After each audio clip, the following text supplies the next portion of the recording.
Taiwan is a country defined by contrast. On one hand, you have stunning natural wonders, ancient traditions, and an incredibly rich culture. On the other hand, it is the literal beating heart of the global technology industry. So in this video, we're going to do something a little bit contrasting as well, a little bit differently. We're stepping off the conventional floor every now and then between the cool tech that I find to experience some of what Taiwan has to offer as a country if you ever visit there, because I went there as a first time and I thought it is a beautiful country. So hope you enjoy it. And welcome to COMPUTEX. It's a chaotic place. The energy here is fantastic.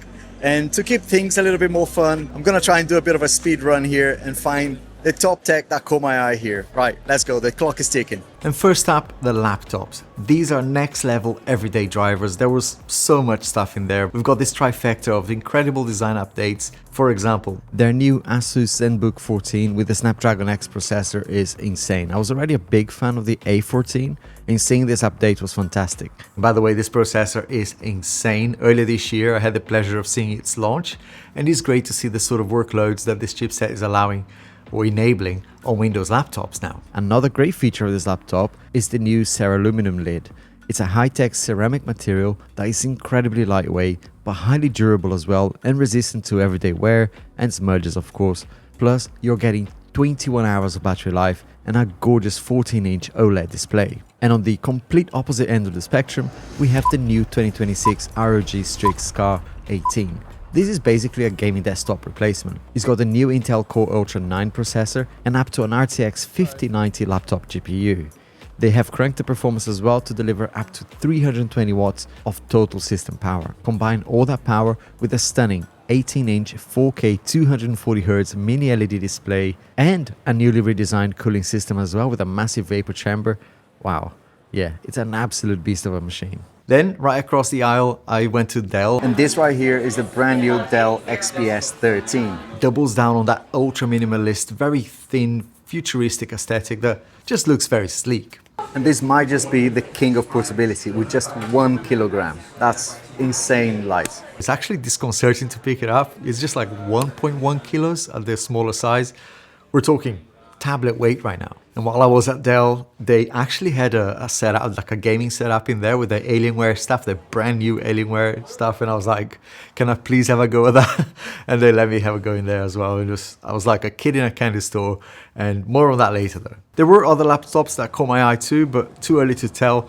Basically, Nvidia is cooking something that, I don't know, sounds incredible in this laptop space that will start to rival some MacBook Pros very soon. Watch this space. Yeah, absolutely amazing machines. As I said earlier, to break the monotony of tech reviews and just, looking at tech, this is beautiful Taiwan. This coastline view is from the town of Jiufen, which translates literally to 9 shares. I didn't know this, but before gold was discovered in this area in the 1890s, this mountainous area was incredibly isolated and home to exactly 9 families.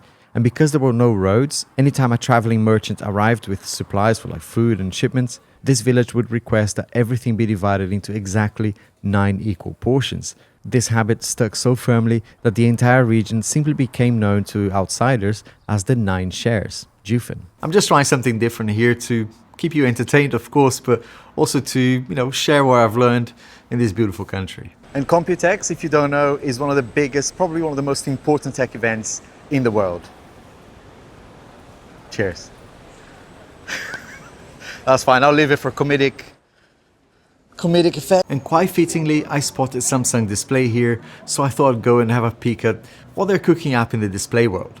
And being Samsung, you know that there's some bangers out there in terms of displays, and the star of the show for me was actually behind curtains. And I was one of the lucky ones to be granted access on the day there, and it was awesome to see this. Shout out to Rosie as well, who was on site on the Samsung side and arranged a spot for me to have a look at that. This is the world's first 4K 360Hz QD OLED monitor panel, or at least it was when I was there.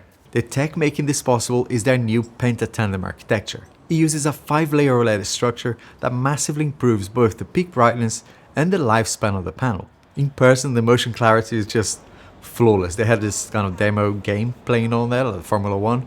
Honestly, I can't wait to try one of these here just to see how it performs as well in regular workflows. I'll do my best to secure one to do a proper review for you, but yeah, if you're playing competitive games, wait for this.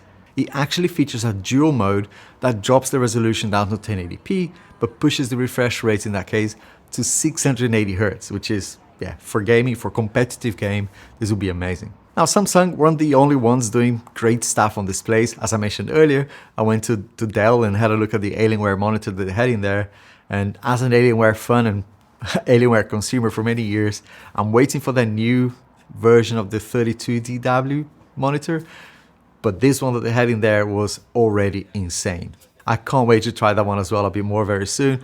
So yeah, some powerful stuff on display just in general. Towards the end of our trip, we had a bit of a free day, so we took a detour out to the Shifen Waterfall. It is a stunning horseshoe-shaped waterfall that is nicknamed Taiwan's Little Niagara Falls, which is very fit. It looks like that in a very small scale, but beautiful nonetheless. And after taking in the nature, we headed to these railway tracks in Shifen for a truly magical tradition. We had the chance to release our own paper sky lantern directly from these train tracks. I mean, 1 minute there's a train going past, and the next we're releasing these lanterns. Historically, villagers used these lanterns as a signaling system, basically to tell their families that they were safe from bandits.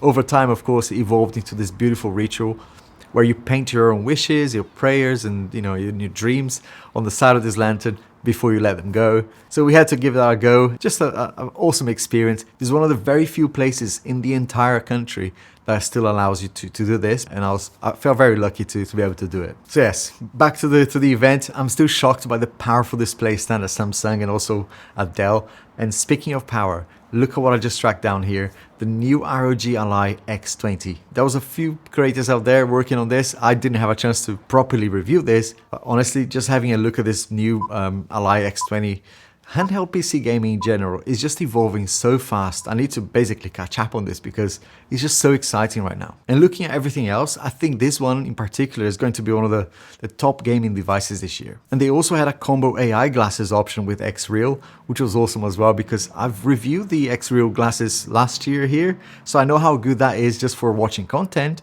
Of course, this R1 model was being paired with the X20, and it was super interesting because when you combine this with the Ally X20, it will basically give you a 117-inch display in front of your face, running at 240 Hz as well. And it's not limited to this one device. It will work with your PS5 and other consoles as well, Xbox and so on. Now, to step away again from the neon lights of the show floor and all the craziness of it, we also went to explore this Yehliu Geopark. I'm sure I'm pronouncing it wrong, but it's a very special place as well in Taiwan. It's a relatively small place, 1.7 kilometers of like a little peninsula jutting out into the ocean, but honestly it looks like an alien landscape. It's quite crazy to walk around there. Essentially, over thousands of years, the wind and the erosion have sculpted this crazy sandstone, bizarre shaped stuff here that it's awesome to see that there and see that is very protected and very well looked after. And the most famous formation here is called the Queen's Head because, of course, it resembles the profile of Queen Elizabeth. But the visual contrast between the crashing ocean waves and these towering mushroom rocks is stunning. Like Taiwan in general, right? And I bought my drone, my DJI Mini 5 Pro, which I love, by the way. I haven't reviewed it here, but I just love taking that everywhere and wherever. If I see like a coastline like this, it immediately made me make this sweeping cinematic aerial shots. Still practicing them, but I hope you enjoyed it. Now, Computex is full of big players like Microsoft, Nvidia, Dell, and so on. But I really enjoyed as well finding the lesser known or the new startups and younger companies that are producing some cool stuff as well. Like these guys at MarsRhino. Funny name, right? Look, we've seen gaming chairs before. I've reviewed a couple here as well, but I've never seen anything as advanced as this. It felt like a luxury car chair. You've got electronic controls, insane build quality, footrest, which is not new, but it's electronic. This is way too relaxed. I'll probably fall asleep.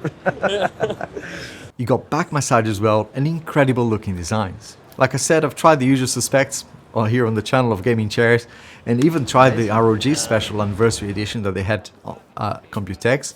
Looked sick, by the way. In fact, the entire anniversary edition there looks amazing. They actually had Jensen come in and sign everything there.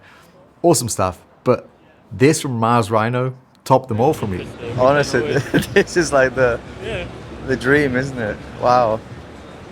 A very young, pretty much, I don't know how long they've been doing business, but they're still working on distribution globally and things like that. I just really enjoyed seeing them. They're really passionate people, and I promised I'll feature them here because just to get the word out there, and hopefully they'll grow into something that we'll soon be able to share more.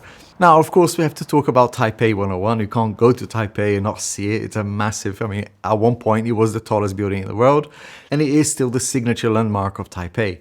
It actually has that name, 101, because it has 101 floors. Most of them are commercial floors, but they have everything in there. The bottom, they've got like a shopping mall, like a big one as well with luxury brands, like 4 or 5 floors of those. At the very top, they've got a couple of floors of viewing galleries. And I was quite lucky as well to be invited to the Innovex party at the 89th floor in that building. And fun fact, this building held the Guinness World Record for the fastest passenger elevator when it was built. I couldn't believe it. I recorded it so you can see it because it is nuts. Your ears pop like twice. It's just crazy. While Shanghai Tower officially broke that record in 2016, it's still impressive. To go that high at that speed is the experience in itself. But when you get up there, the views, of course, wow. Definitely recommend you, if you're going to Taipei, you have to try and have a look at the viewing galleries there. Amazing. Last but not least, COMPUTEX, like many of these tech events these days, have a lot of corporate tech, lots of robots, which seems to be a trend right now at all of these events. But I was more interested in finding consumer stuff for you guys as well, and because that's what interests me. And there's so much that caught my eye. But the most impressive thing that I found was the variety in PC builds. I had no idea that this world of custom builds and mods was so advanced. I knew people were doing their own stuff, and I built my own PC before, but nothing like this. This is just another level. You have these scary looking things that are moving, like this fish thing, but also some very functional with cool displays. One of them actually served beer. I was working, so I couldn't try that one, but I trusted the guy that it was pouring beer when I saw it. I trusted it tasted all right. They also had these massive nitrogen tanks next to this build, and honestly, I think a lot of these are just like showpieces really, but there were so many that are, I don't know, I was just so impressed by the ingenuity of these guys creating these mods. Some of them were like a competition and see who builds the best, and the finalists were there. Look, I'm blown away by the event in general, pretty much in the same way that I was impressed with Taiwan as a country. Beautiful places to visit, extremely kind people. Honestly, the stories I have from just 1 week there, the kindest people I've ever met, without a doubt. And overall, a fantastic experience that I'll never forget. Let me know what place and what tech you found, that was your favorite from this video. Thank you so much, COMPUTEX, for inviting me this year. Thank you for watching it, and I can't wait to see COMPUTEX again in 2027. Cheers.